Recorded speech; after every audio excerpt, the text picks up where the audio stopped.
বদরপুর সিদ্ধেশ্বর শিব মন্দিরের সামনে তাজা দাব দেখিয়া নিজেরা আর সামলাইতে পারছি না বন্ধুরা। So good morning everybody, it's my another mini blog. আশা করি তোমরা সবাই খুবই বেশি ভালো আছো, আমিও খুব বেশি ভালো আছি বন্ধুরা। আর সকাল সকাল দেখো আমি ফুল পাড়তে লাগিয়ে গেছি। অ্যাকচুয়ালি প্রচুর বৃষ্টি পড়তে আসিল আর আমার মনটাও খুবই খারাপ হয়ে গেছিল, বিকজ আজকে আমার যাবার একটা জায়গার ট্রিপ নিয়ে যাবার কথা আসিল। তো এই বৃষ্টিটার লেগে আমি ডরাইতে আসলাম, বিকজ রাস্তাঘাট খুবই খারাপ, খুবই শোচনীয়। শিলচর টু বদরপুরের রাস্তা। তো আমার বদরপুর একজনকে নিয়ে যেতে আসলাম, দ্যাট আমি বদরপুর নিয়ে যেতাম।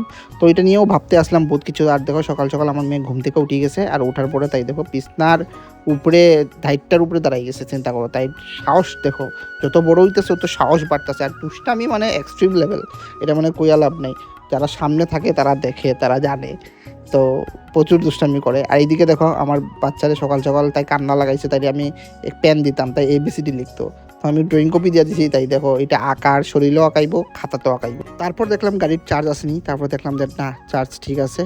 তো খুশি হয়ে গেছি। তারপরে আমি গাড়ি বার করে দিয়েছি, বার করে একটু মুছা উছা দিলাইছি। এদিকে বৃষ্টি পড়তে আসিল, তো ভাবলাম যে একটু বৃষ্টিতে আমার গাড়িটারে ভিজাই। তো আমার একটু ফ্রি সার্ভিসিং হয়েছিল আর কি বন্ধুরা। তো ফ্রি সার্ভিসিং করে দিয়েছি, এদিকে আমার ওই ধুইতে লাগবে। তো বৃষ্টিতে যদি ধোয়া হয়ে যায় তো ভালো না, আর ভিতরে পরিষ্কার করে দিয়েছি। আর দেখো আমার গাড়িটা দেখতে খুবই সুন্দর লাগতে আসলে, জাস্ট চুম্মেশ্বরী লাগতে আসলে বন্ধুরা, কী কইতাম। দেন দেখলাম আকাশ একটু পরিষ্কার হয়েছে, তো আমি একটু বাইরে গেলাম দুইটা বাচ্চারা টিপ দেবার লেগে, মানে বাচ্চারা স্কুলে দিয়ে আবার লেগে। তো আমি বাইরে গেছি, আর দেখো বাচ্চারা বয়ে বয়ে ক্যামেরার দিকে চাইতে আসলে, আমি ক্যামেরা ভিডিও করতে আসলাম দেখা। তো স্টুডেন্টসরা আমার ক্যামেরার দিকে চাইতে আসেন। তারপরে দেখি ঘরে থুর আনা হয়েছে, তো আজকে থুরের তরকারি বা আস্তে আস্তে ওয়েদারটাও একটু হালকা হয়েছে। তো তারপরে আমি ভাবছি যে না যাইতে যেতে তো দেরি আছে, তো আমি আজকে এটা লেগে এই টিপটা মারিয়ে আমি আই গেছি। আবার পরে আমি ভাবছি যে না 10টা সাড়ে 10টার দিকে আমার বদরপুর যাবা। তো আমার মেয়েরা আদর টাদর করি আমি বাইরে গেছি বদরপুরের লেগে। তো আমি আমার একটা ছোটো ভাইরে নিয়ে আমি গেছি, এখানে হে যাইতো ওখানে স্টেশনে ট্রেন ধরতো। তো আমি ধরে নিয়ে গেছি আর সফরের মজা লইয়া লইয়া তারপরে গেছি গিয়ে এইদিকে। হে কইছে দাদা তুমি একটু ডাব খাইবাই নি, আমার ডাব খাওয়ার খুব ইচ্ছা করে। তো সিদ্ধেশ্বর শিব মন্দিরের সামনে দাঁড়াইছি, তো হেও ডাব কিনছে, আমারও খাবাইছে। তো সিদ্ধেশ্বর শিব মন্দিরের সামনে তাজা ডাব দেখিয়া নিজেরা আর সামলাইতে পারছি না বন্ধুরা। আমি বেসিক্যালি ডাব খাই না, বাট আমার অত ভালো লাগছে এই ডাবটা খাইয়া, খুব কিছু স্বাদ আছিল। তো আমি স্ট্র দিয়ে আরামসে ডাবটা খাইছি, আর আমার ভাইও খাইছে, খুবই স্বাদ লাগছে খাইয়া।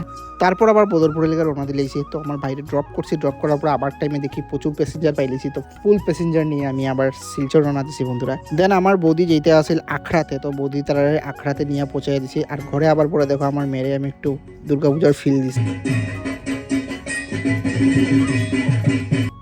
দেন বিকালে আমি গেলাম গিয়ে শনি মন্দিরে, বিকজ আজকে আমার রুজি হয়ে গেছিল। তো আমি ভাবছি দ্যাট না আজকে শনি মন্দিরে গিয়ে পূজা টুজা দিই। আর এই দেখো আমাদের নান্টুদার অবস্থা। তো আজকে ভিডিওতে পর্যন্ত, নেক্সট ভিডিওতে আবার দেখা হবে বন্ধুরা।